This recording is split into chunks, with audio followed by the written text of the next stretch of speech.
A reading from the Holy Gospel according to John, chapter 6, verses 30 to 38. The passage is taken from the Message version of the Bible. They waffled, "Why don't you give us a clue about who you are? Just a hint of what's going on. When we see what's up, we'll commit ourselves. Show us what you can do. Moses fed our ancestors with bread in the desert. It says so in the scriptures. He gave them bread from heaven to eat."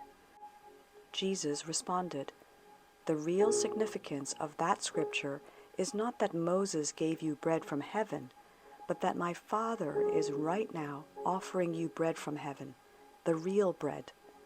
The bread of God came down out of heaven and is giving life to the world." They jumped at that. "Master, give us this bread now and forever." Jesus said, "I am the bread of life. The person who aligns with me hungers no more and thirsts no more, ever.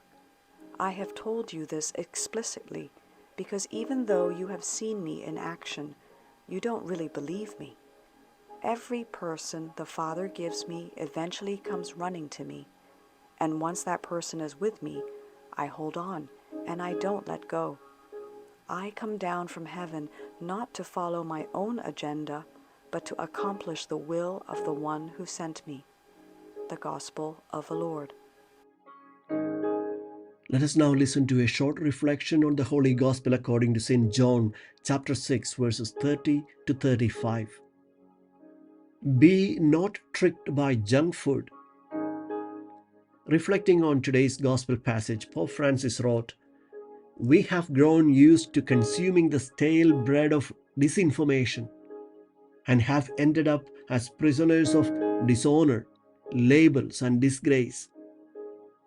We believed that conforming to the values of the world would quench our thirsts, but we ended up only drinking indifference and insensitivity.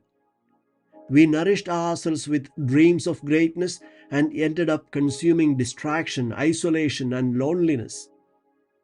We indulged in networking and lost the sense of brotherhood.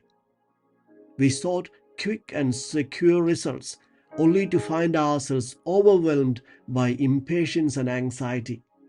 As prisoners of a virtual reality, we lost the taste and essence of what is truly real." This is when Jesus' voice brings us all the consolation we need. "I am the bread of life. Whoever comes to me will never hunger, and whoever believes in me will never thirst." Our hunger and thirst extend beyond our physical needs. We yearn for meaning, purpose, and connection. Jesus, as the living bread, satisfies these deeper longings. When we partake in the Eucharist, we receive not mere symbols, but the very essence of Christ. His love nourishes our souls, transforming us. Father Richard Rohr adds that our closeness to Jesus correlates with our spiritual hunger and motivates us to serve others. Jesus as bread sustains our bodies. Encountering Christ sustains our spirits.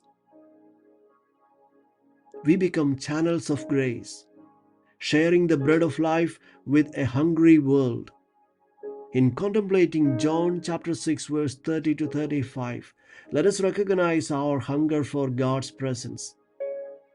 May we approach the Eucharist with reverence, knowing that in partaking we receive the eternal sustenance that quenches our deepest thirsts.